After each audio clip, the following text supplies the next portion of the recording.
65세가 넘으면 프리패스 카드가 나와요. 자, 동산. 자, 부동산 이해 물건이 다 동산이라 그랬죠. 자, 전기, 가스, 기타 관리할 수 있는 자연력도 동산입니다. 자, 전기도 동산이에요. 등기 등록하는 선박, 자동차, 항공기, 건설기계 등은 그 동산은 모두 법률상 부동산과 같이 다루지만 토지에 정착되지 않았죠. 그러니까 부동산이 아니라 동산이지만 자, 법에 의해서 등기가 되어 있는 겁니다. 참고적으로 선박은 등기가 되고 나머지는 다 등록이 됩니다. 선박은 역사적으로 떠다니는 육지로 취급돼요. 자, 무기명 채권은 민법상은 동산으로 간주했으나 현재는 민법은 채권으로, 현행 민법은 무기명 채권은 채권으로 취급하고 있고, 자, 동산은 부동산과 달리 선의 취득이 인정됩니다. 자, 무권리자로부터 권리를 취득해서도 권리 취득이 되는 걸 선의 취득이라고 그래요. 자, 그런데 동산에서만 해당돼요. 그럼 부동산은 어쩌냐고 물어봐줘요. 부동산은, 자, 이 부동산에 진짜 죄송합니다. 진짜 소유권자가 따로 있는데 등기만 이 앞으로 돼 있어요. 이걸 거래행위로 취득하더라도 선의 취득이 안 돼. 이걸 뭐라고 말하냐고 물어봐줘요. 등기의 공신력이 부정된다고 합니다. 자, 등기에 뭐가 부정돼? 공신력. 그러나 동산에 있어서는 점유의 공신력을 인정합니다. 그래서 선의 취득이 인정되는 거예요. 자, 하나씩 이렇게 하다 보면 이제 자꾸 반복되니까 뒤에 가서 자, 저절로 돼요. 금전의 특수성 아시겠지만 금전은 점유 있는 곳에 언제나 소유가 있습니다. 멋 있는 곳에 멋 있어.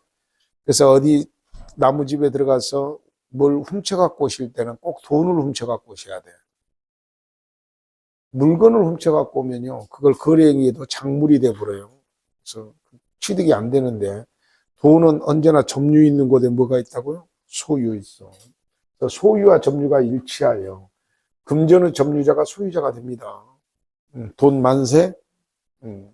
그리고 금전채권 채무관계에서 이행불능의 문제. 자, 금전채권 채무관계는 이행불능의 문제가 생기지 않아요. 근데 그러면 뭐가 생기냐? 이행지체만 생기는 겁니다. 무슨 지체만 생긴다고요? 그래서 금전채권 채무관계는 이행지체 이것만 생기는데 아파트 소유권을 이행하기로 했는데 이 아파트 소유권을 저 사람이 사가지고 이전 늦게 처리 끝나버렸어. 그러면 이쪽으로는 이행지체가 아니라 이행불능이 되는 겁니다. 특정물 채권은 이행불능이 되고 금전채권은 이행지체만 되는 거예요. 그리고 자, 선의취득의 규정이 적용되지 않습니다. 선의취득의 특례 규정이 적용 안 된다는 겁니다. 도품 유실물에 대한 특례가 없어요. 금전에 대해서는 나중에 공부가 돼요. 물권적 청구권이 인정될 수 없습니다. 예를 들어 도난당하여 타인의 점유에 들어간 금전에 대해서 반환을 구하는 것은 부당이득 반환 등의 채권적 청구권에 기한 것이 될지언정 물권적 청구권의 대상이 될 수 없습니다. 물권적 청구권은 나중에 공부합니다. 물권적 반환, 방해, 제거, 예방 청구권, 또 점유권에 기한 물권적 청구권은 점유의 해수, 보유, 보존으로 되어 있는데 이 공부는 물권법에서 해요.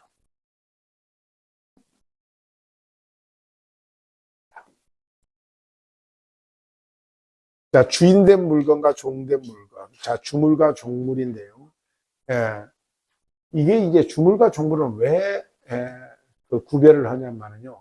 자, 봐요. 종물은 주물의 처분에 따르기 때문입니다. 자, 당사자 간에 특약이 없으면 종물은 무슨 처분에 따른다고요? 주물의 처분에 따라. 그래서 물건의 소유자가 그 물건을 상용에 공하기 위해서 자기 소유의 다른 물건을 이에 부속시킬 때 그 부속물이 종물인데, 자, 여기에 소리 내서 읽어봐요. 종물은 무슨 처분에 따라요?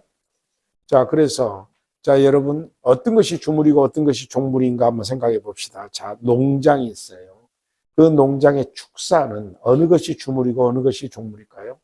농장이 주물이고 축사가 종물이죠. 근데 이 축사를 지은 사람이 이 농장의 소유자가 이 농장의 사용에 공하기 위해서 무엇을 축사를 지었단 말이죠? 제 말 이해되죠? 그래 놓고 농장을 거래하는 매매계약을 통해서 대금받고 이전을 했어요. 그러면서 내가 농장만 이전한다겠지 축사는 말 안 했다. 그리고 축사는 자기 소유권을 인정한다는 거 말이 안 되죠. 그래서 이걸 따로 축사를 이전하지 않기로 따로 특약이 있으면 그에 따르면 되겠지만 특약이 없으면 농장이 이전되면 농장을 위한 축사도 이전된 거로 봐야 되지 않겠습니까? 그러면 종물은 주무르 처분에 따른다라는 논리가 나오죠. 이해하셨어요? 어. 자, 읽어봅니다. 자, 물건의 소유자가 그 물건을 상용에 공하기, 이바지하기 위해서 자기 소유의 다른 물건을 이에 부속시킬 때 그 물건을 주물이라 하고 그 부속된 물건을 종물이라 하는데 전부 다 예가 있죠. 주유소의 건물과 주유기, 백화점의 건물과 지하에 설치된 전화 교환실 설비, 횟집과 수족관이 재밌죠. 종물입니다. 그런데 횟집이 이제 주물이고 수족관은 뭐가 될까요? 자, 이 횟집의 소유자가 자기의 상용에 공하기 위해서 무슨 관을 만들었어? 수족관을 부속시켰어.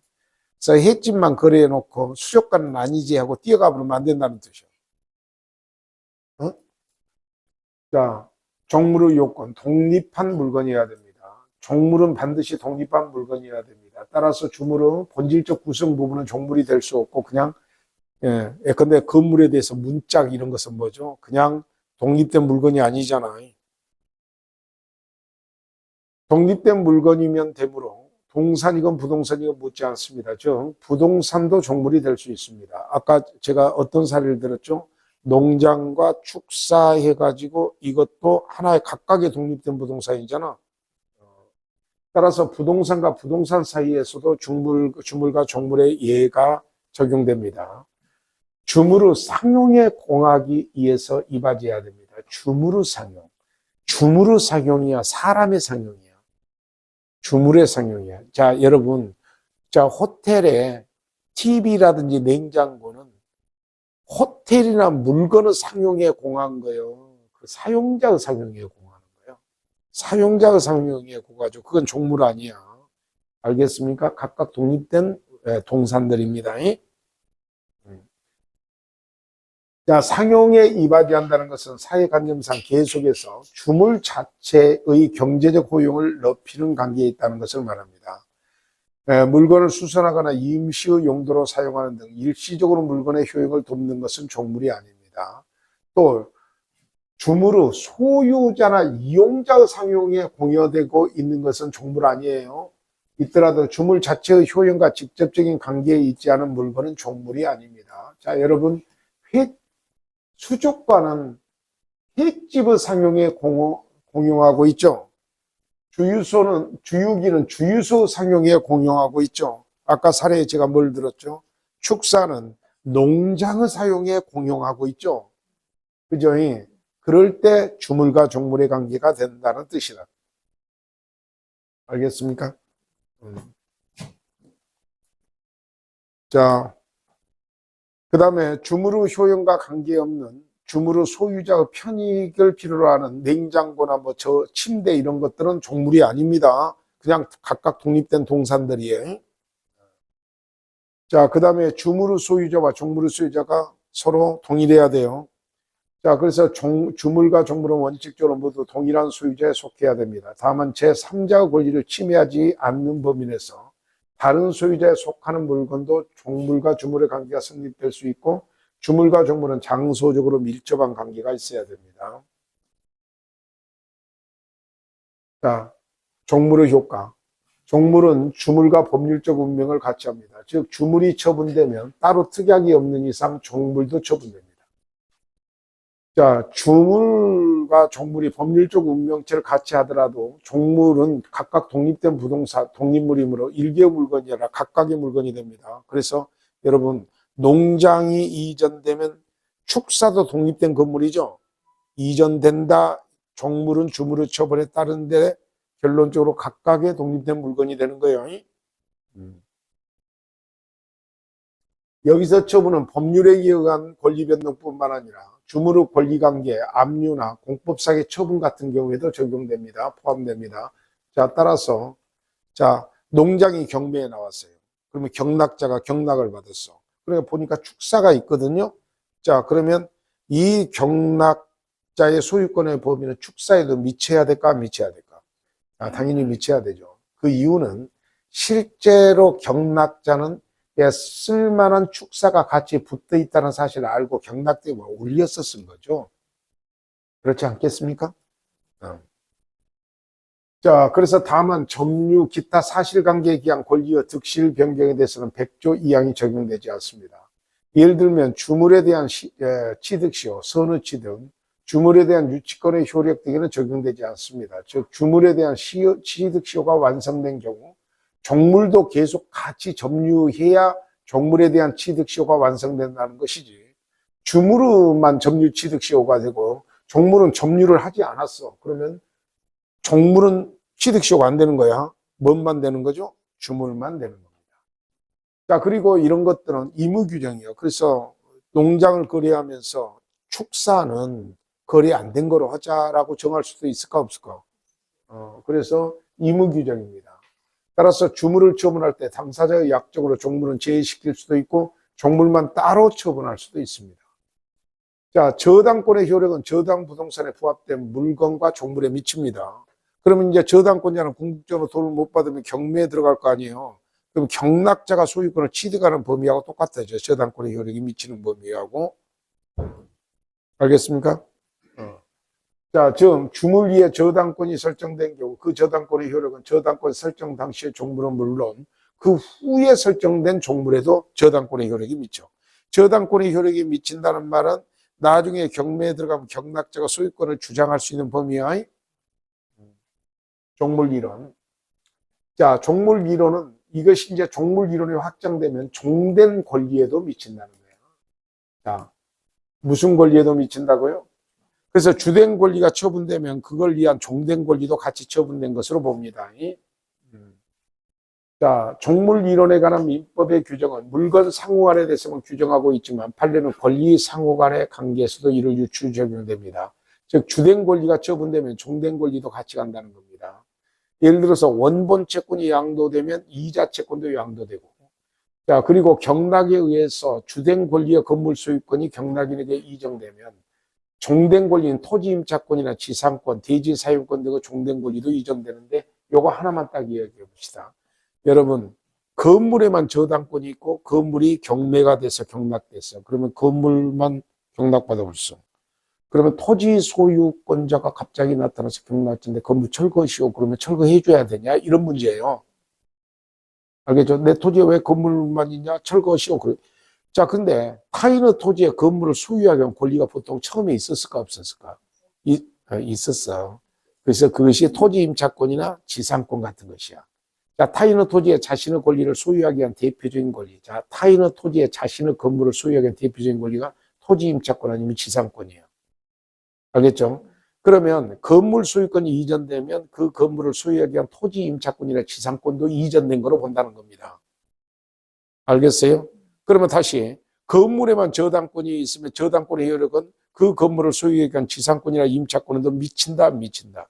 미친다. 그러면 경락자가 그 건물의 소유권을 경락받으면 그 건물을 소유하기 위한 토지 임차권이나 지상권에도 그 권리를 행사할 수 있다는 뜻이죠.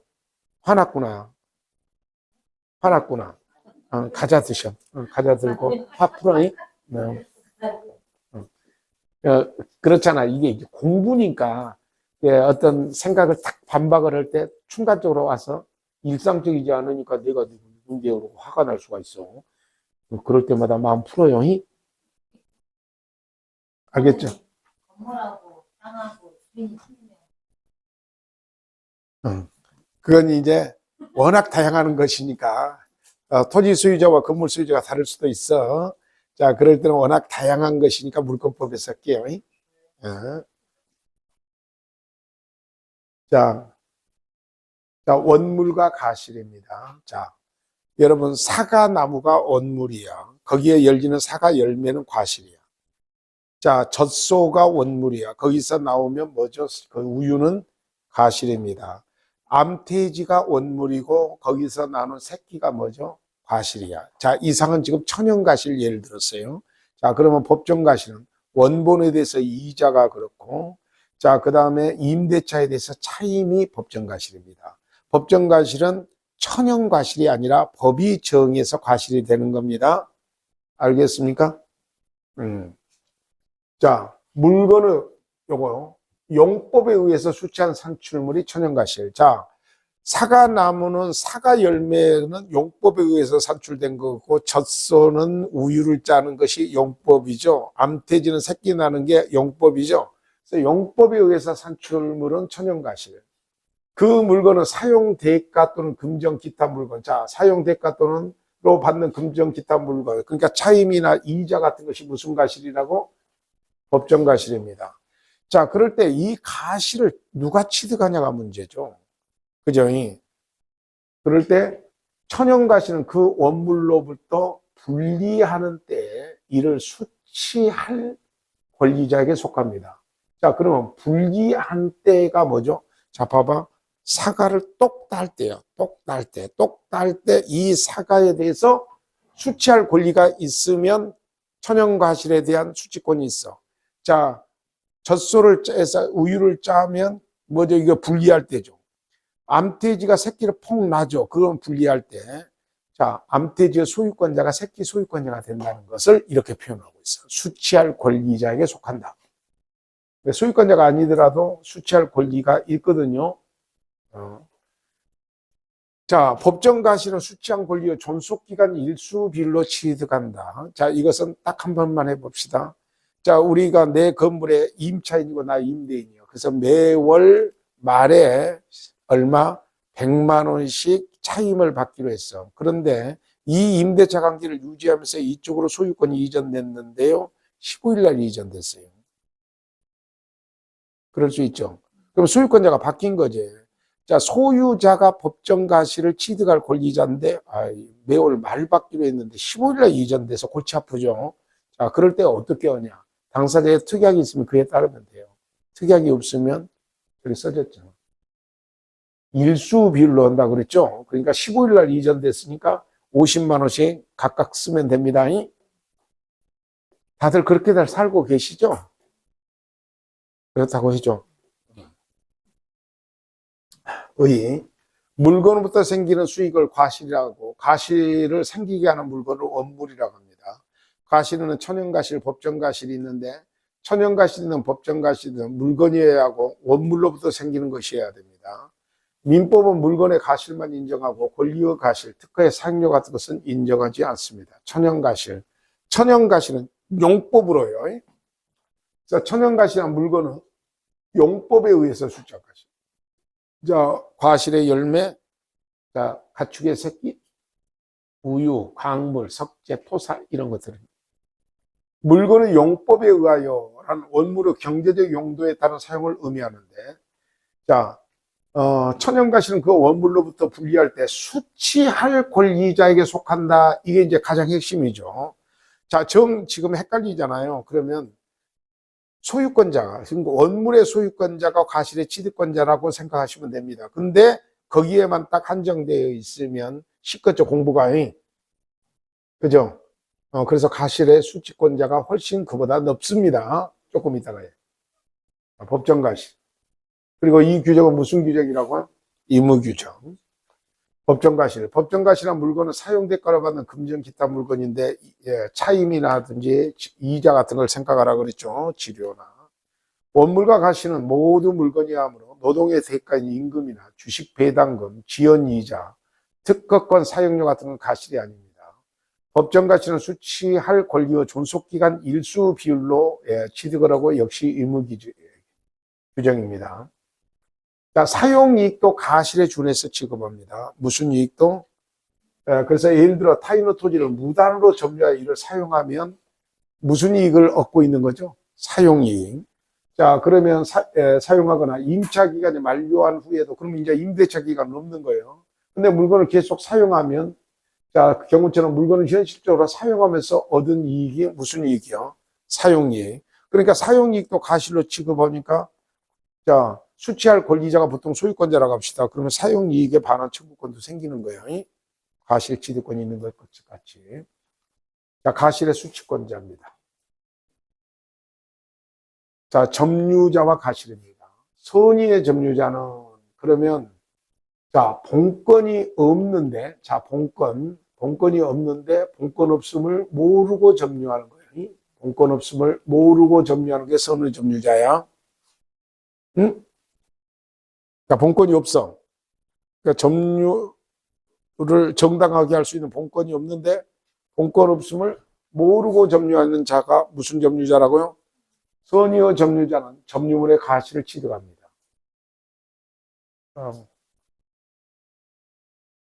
근데 악의의 점유자는 과실 취득권이 없어요. 그러니까 과실 취득권이 없다는 표현을 이렇게 써. 악의의 점유자는 수취한 과실을 취득권이 없으니까 뭐도 해줘야 돼. 반환하여야 하며. 악의는 나쁜 놈이 아니라 본권 없음을 알고 있는 점유자야. 자, 소비하였거나 과실로 인하여 훼손 또는 수취하지 못한 경우 그 과실을 대가를 보상해줘야 돼. 그런데 악의의 점유자와 똑같이 취급되는 게 폭력 음비에 의한 점유자도 악의의 점유자입니다. 그러니까 선의의 점유자만 과실 취득권이 있다는 겁니다. 알겠어요? 무슨 점유자만? 그러니까 원래 과실을 취득할 본권이 없는데 없는 줄을 모르고 점유했어. 이해했어요? 그러면 선의 점유자는 무슨 취득권이 있다는 거예요? 과실 취득권이 있어.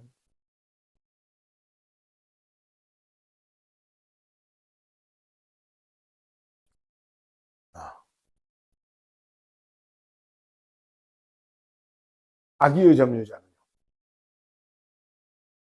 없어요. 자,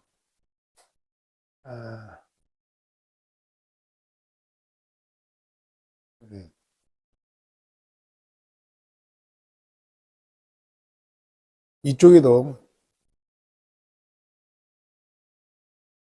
양을 많이 키우고 있어요. 우리도 양을 많이 키우고 있어.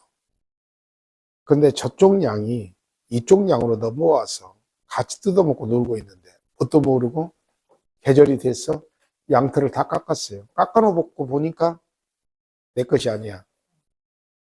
그냥. 그러면 내가 이렇게 점유한 것은 뭐였죠? 내가 소유자가 아닌데 소유자로 본권이 없는데 본권 없음을 모르고 점유한 거죠.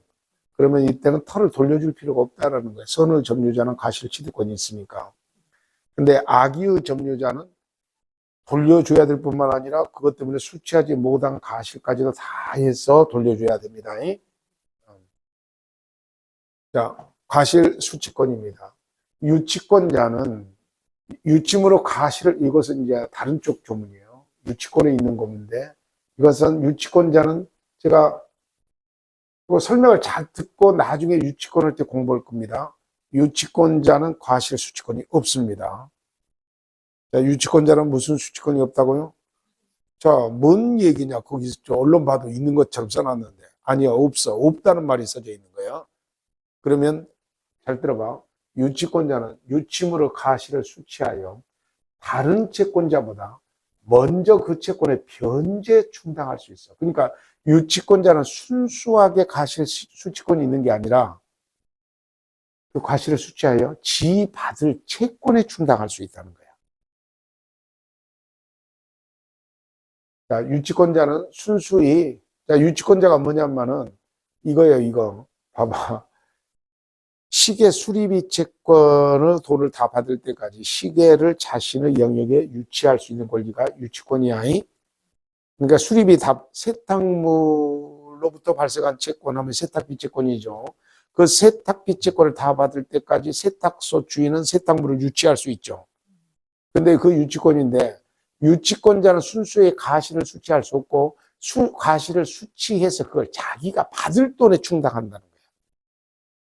알겠어요? 그래서 착각하면 안 됩니다. 자, 그래서 다시 읽어봐. 유치권자는 유침으로 과실을 수취하여 다른 채권자보다 먼저 채권의 변제에 충당할 수 있다고 그랬죠? 응?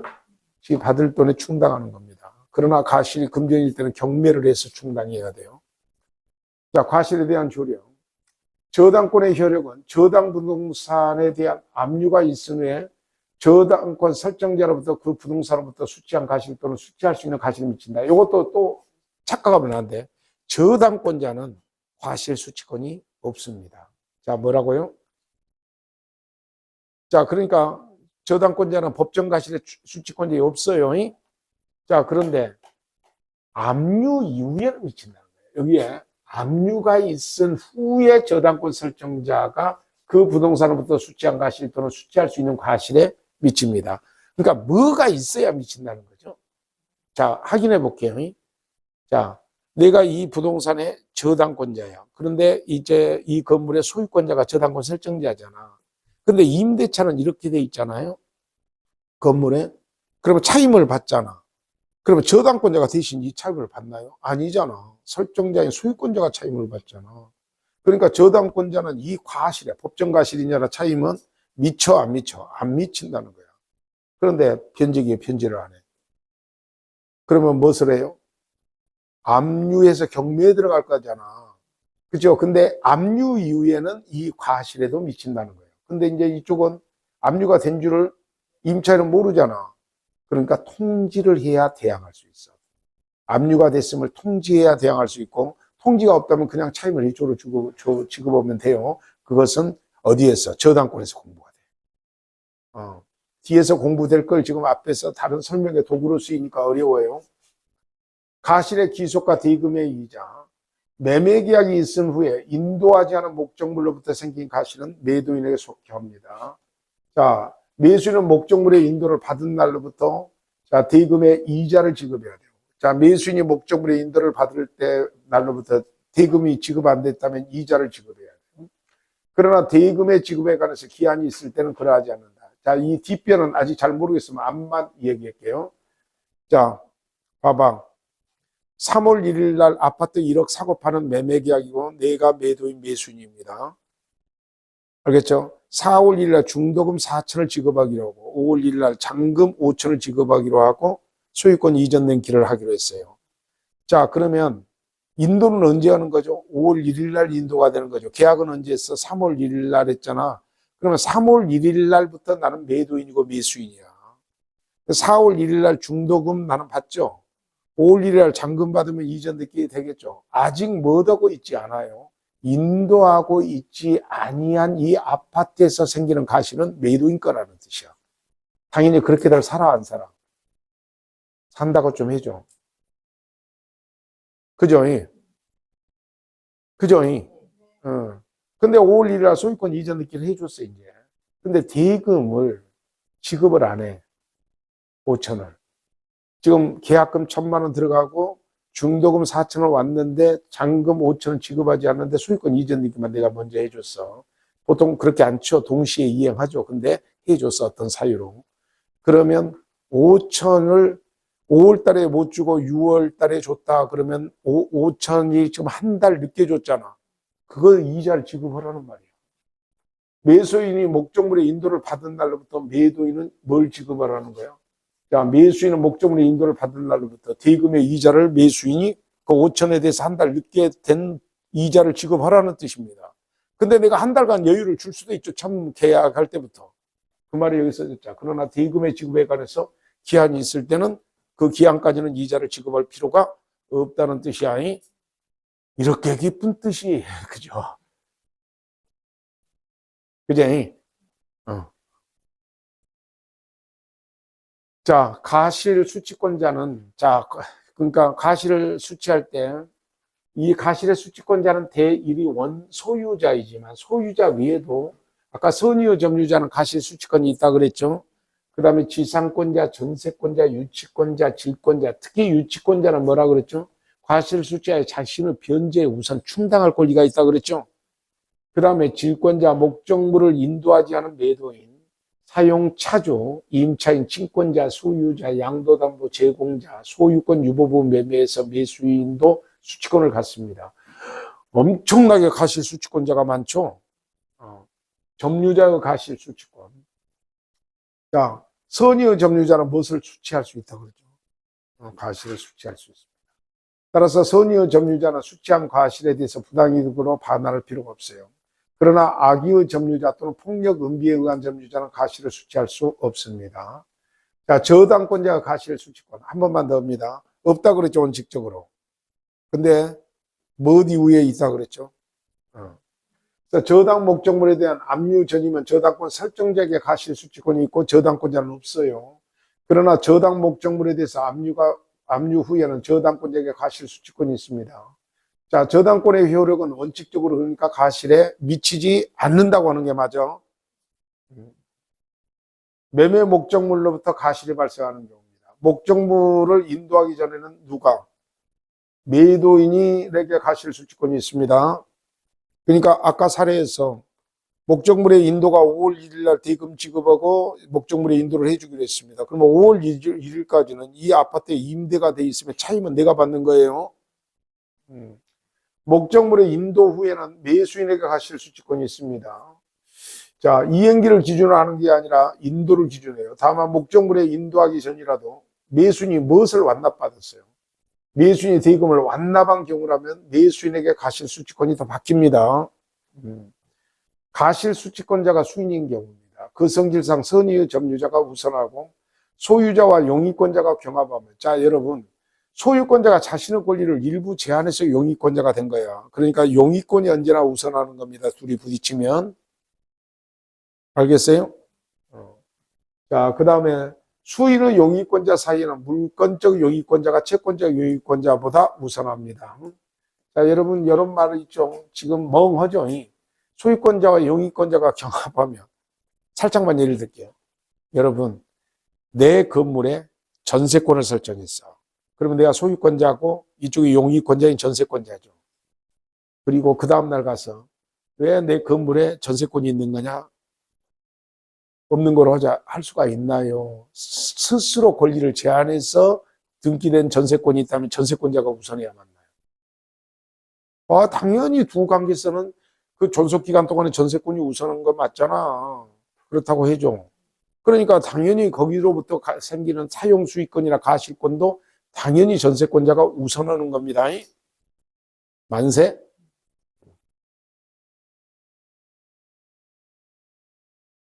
자, 그 다음에 한번 보시고 권리의 변동입니다. 자, 법률관계의 변동과 변동은 서론, 법률관계의 변동의 원인입니다. 자, 법률관계는 인간의 사회생활 관계 중에서 법에 의해서 규율되는 생활관계를 의미합니다. 법에 의해서 규율되는 생활관계를 주로 법에 의한 생활관계를 권리와 의무관계로 나타납니다.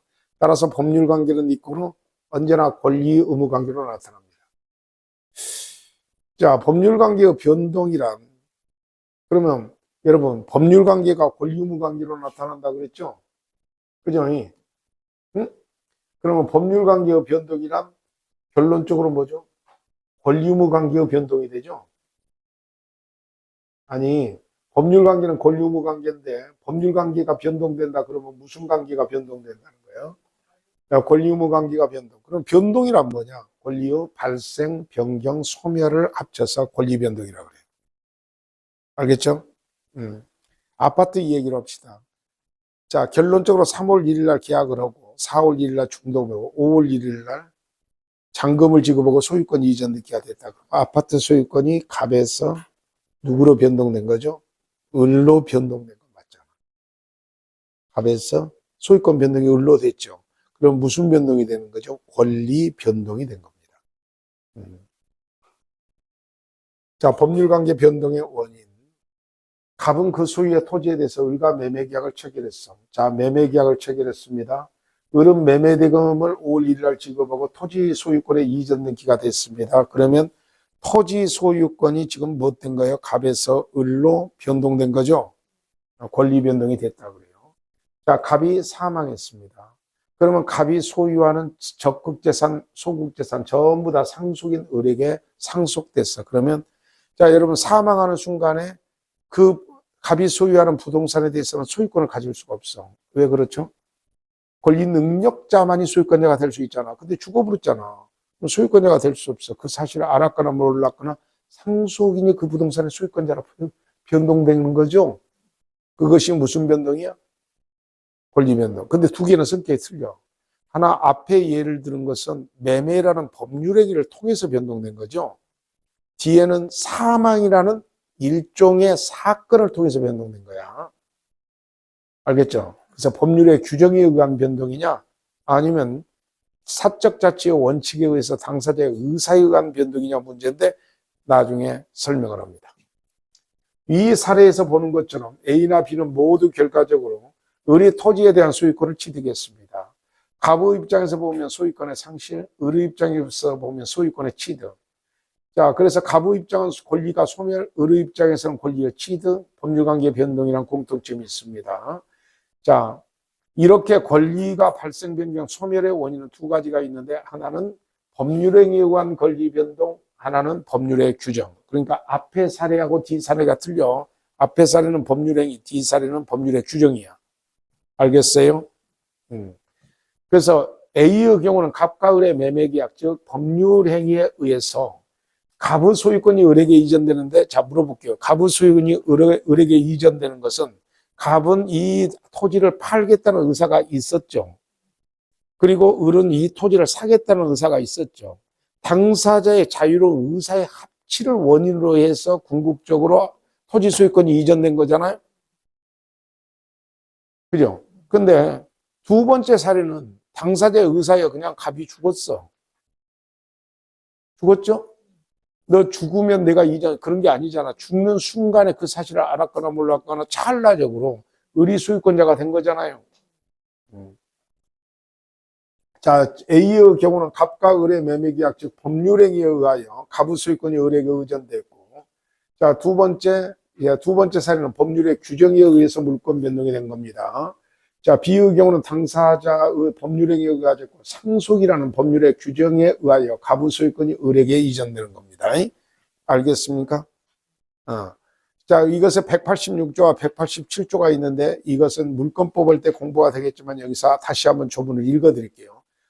186조. 법률행위에 의한 부동산 물권 변동은 등기하여야 이렇게 있어. 이렇게 해야 돼. 봐봐. 등기하여.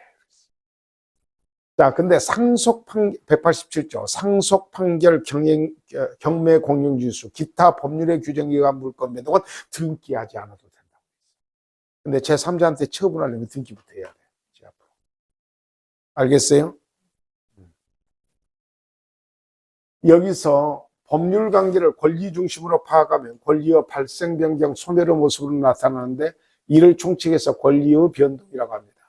이를 권리 주체의 입장에서 본다면 권리의 취득, 변경, 상실이 되고 약칭으로 표현하면 권리의 득상 변경 또는 득실 변경이 됩니다. 이의 사례처럼 권리의 변동이 일어나려면 일정한 전제 조건이 갖춰져야 합니다. 이러한 권리 변동의 원인이 되는 것을 법률 요건, 그 요건에 의해서 발생하는 것이 법률 효과라고 합니다. 자, 그리고 법률 요건을 구성하는 개개의 사실들이 법률 사실입니다. 자, A의 경우를 조금 더 해봅시다. 자, 먼저 나는 팔겠다는 의사를 표시했을까요? 안 했을까요? 그 토지에 대해서. 근데 이분은 이 토지에 대해서 사겠다는 의사를 표시했죠. 근데 의사를 서로 합치를 해야 되죠. 그래서 매매라는 계약이 체결돼야죠. 제일 처음에는 돈이 많니 적으니 이런 어떤 관계를 거쳐서 의사의 합치가 있었죠. 그러면 매매 계약이 체결되는 게 법률 요건이야. 자, 그래서 의사표시가 합쳐져서 법률행위란 법률 요건을 갖춘 거야. 자, 그러면 드디어 법률 효과는 나는 아파트 소유권을, 토지 소유권을, 이분은 돈 1억을 지급해야 될 서로 의무를 쳤어, 안 졌어. 이게 이제 법률 효과, 그 결과죠. 그럴 때 처음에 내가 1억에 팔겠다는 1억짜리를 사겠다는 의사의 합치가 그대로 결과로 나오는 거야. 자, 알겠죠? 그래서 이것이 이제 설명이 돼 있어. A의 경우를 세부로 보면 A는 1억에 팔겠다는 청약과 1억에 사겠다는 승낙의 의사표시 하나씩을 갖고 따지는 것이 법률 사실. 그럴 때 청약과 승낙의 의사표시의 일치, 즉 합치에 의해서 매매계약이 성립되는 것이 법률행위라는 법률 요건이야. 자, 그러면 이제 매매의 효과가 발생하는데 이게 이제 법률 효과예요.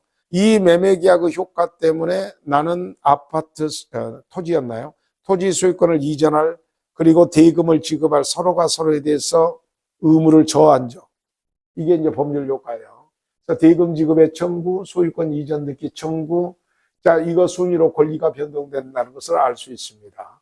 즉 법률 관계의 변동이 이루어지는 과정을 보면 법률 효과가 발생하는 자, 과정. 먼저 개개의 법률 사실이 모여서 뭘 만들고 법률 요건을 이루고 법률 요건이 충족되면 자, 원하는 뭐가 발생한다? 법률 효과가 발생한다. 그래서 청약 하나, 승낙 하나는 법률 사실. 그게 합쳐서 매매 계약이 성립되는 구조가 법률 요건. 그에 따라서 소유권 이전 등기 그리고 매매 대금 지급 청구권이 서로가 서로에 대해서 생기는 것이 그 결과인 법률 효과. 알 것도 같죠, 그죠? 그렇다고 해줘. 자, 권리 변덕의 모습입니다. 권리의 취득, 자, 권리의 발생 또는 취득. 자, 권리의 취득은 이렇게 크게 원시 취득이 있고 승계 취득이 있어. 자, 이거 살짝만 합니다. 여러분, 제가 신축 건물을 건축해. 그러면 원래 없었던 토지에 지금 건물이 건축된 거잖아. 그러면 지붕이 있고 기둥이 있고 벽이 있으면 등기하고 상관없이 그 건물의 원시 취득자가 돼. 처음 권리가 탄생하는 것이 원시 취득이야. 우리 선생님 낚시 좋아해? 우리 선생님 낚시 좋아해? 가끔? 예. 어촌 출신들은 낚시 안 다녀요. 어렸을 때 하도 그냥 쥐어 짜가지고 낚시를 다녀놓으니까 깔따구 물려가면서. 근데 무주물이죠. 주인 없는 물건. 낚시에 걸려 나오잖아요. 그러면 소유권 취득세. 이거 원시 취득이다. 요새 좋은 해가 뭐가 있죠? 도다리가 좋아요. 자, 숭어, 보리숭어 나올 때죠, 지금. 이게 원시취득. 읽어봅니다. 자, 원시취득이란 종전에 없던 권리가 새로 생기는 것으로 타인의 권리에 기초 없이 권리를 원시적으로 취득하는 겁니다. 자, 건물의 신축이 가장 대표돼요. 그리고 취득시효, 이것도 점유취득시효나 등기부 취득시효나 원시취득인데 이거 왜 그런지 어려워. 그러니까 취득시효 할 때 공부합니다. 선의취득은 무권리자로부터 권리를 취득했기 때문에 법적 성격이 원시취득으로 봐. 아까 제가 뭘로요? 낚시에서 고기 숭어 잡아내는 것이 뭐라 그랬죠? 자, 이거 무주물 선점이고 원시취득이야. 봐봐. 이거 주인 있는 물건이 주인 없는 물건이야. 근데 낚시에 걸려 나오면 내 것이 되잖아. 유실물 습득 매장물 발견. 매매 계약에 의해서 최초로 대금 채권이 취득. 출생에 의해서 친권의 취득 같은 것이 원시 취득입니다. 뒷뭐든 이해가 잘 안 되면 이 정도로 기억해 놓으시면 됩니다. 원시 취득의 특징은 타인의 권리를 기초로 하지 않으므로 전주의 권리의 하자가 승계되는 게 아니에요. 자, 새로운 권리가 뭐된 것이 원시 취득이야? 탄생되는 것이 원시 취득입니다. 아시겠습니까? 자, 그러면 이제 정권리자의 권리를 승계하는 취득이 무슨 취득이에요? 승계 취득입니다. 자, 승계 취득은 조금, 자, 승계 취득은 이정적 승계 취득에서 두 가지로 있어요. 이전적 승계와 설정적 승계가 있습니다. 승계 취득의 의. 기존의 권리가 승계되어 다른 사람이 권리를 취득하는 것을 의미합니다. 이런 승계 취득은 이전적 승계 취득과 설정적 승계 취득이 있는데, 자, 이전적 승계 취득은 아까 사례가 이게 이전적 승계 취득이에요. 아파트의 소유권이 갑이었잖아, 지금. 을한테 이전되면 이전적 승계 취득이야. 알겠어요? 자, 그런데 저거 봐요. 설정적 승계 취득은 내가 이 한 필지 토지의 소유권자인데 이 토지의 지상권을 설정하거나 전세권을 설정하면 나로부터 설정해서 취득된 사람이죠. 이것을 설정적 취득이라고 그래요. 알겠습니까? 이전적 승계. 매매나 상속 등에 의해서 동일성을 유지하면서 전주의 권리가 가지는 권리가 그대로 승계되는 것을 의미합니다. 이전적 승계는 아까 사례가 특정 승계고, 자, 그 다음에 아버지가 죽으면 아버지의 모든 권리의 적극 소극 재산이 그대로 이전되는 거죠. 그러니까 이것저것 다라는 뜻에서 포괄적 승계라 그래요. 자, 그래서 특정 승계나 매매의 경우처럼 개개의 권리가 각각의 취득 원인에 의해서 취득되는 겁니다. 대표적으로 매매 계약을 통해서 아파트 수익권이 이전되는 건 특정 승계입니다. 근데 아버지가 아파트 뭐 이것저것 다 갖고 있고 빚도 있고 그러다가 돌아가시면 적극 재산, 소극 재산 다 포괄받아 버리죠. 이거 포괄 승계 취득이에요. 그래서 포괄 승계란 전주가 가지고 있는 다수의 권리들을 포괄하여 이것저것 다 취득하는 것입니다. 그래서 상속, 포괄 유증, 회사 합병 같은 것이 전부 다 포괄 승계예요. 그래서 이제 아버지가 무슨 사업을 하시다가 갑자기 돌아가셨잖아요. 그러면 얼른 상속 포기해야 돼요. 잘못하면 소극 재산이 더 많아가지고 평생 변제할 수 없는 채무를 지는 경우가 있어. 제 말 이해되죠? 그러면 자, 설정적 승계, 소유자로부터 지상권, 저당권을 설정받은 경우처럼 권리 내용의 일부만을 승계하는 것을 의미합니다. 그러면 원시 취득과 승계 취득을 구별하는 실익은 어디에 있는가? 이건 원시 취득은 새로운 권리의 탄생이기 때문에 정권리자의 권리의 하자 같은 걸 승계하지 않습니다. 승계 취득은 그대로 승계돼요. 그래서 전주의 권리에 하자가 있는 경우 그 하자가 후주에 승계되는지 여부입니다. 승계 취득은 후주, 다음 주인이 되는 자가 전주의 권리 이상, 누구든지 자신의 권리 이상을 타인에게 줄 수 없다는 원칙에 따라 권리를 취득하지 못합니다. 알겠죠? 그러니까 승계 취득의 경우는 전주의 권리 이상의 권리를 취득할 수 없어. 근데 원시 취득은 정권리자가 무권리자라도 선의 취득은 그대로 완벽한 소유권을 취득해버리죠. 그죠? 그러니까 그런 취득은 원시 취득이 된다는 뜻입니다. 이해하셨어요? 알겠어요. 죄송하기도 해요. 지금 막 겁나게 어려운 것들을 막 하는데 협박하는 것도 같고 조금 어렵기는 어렵죠. 자, 권리의 변경에 들어가기 전에 잠시만 쉬었다 올까요?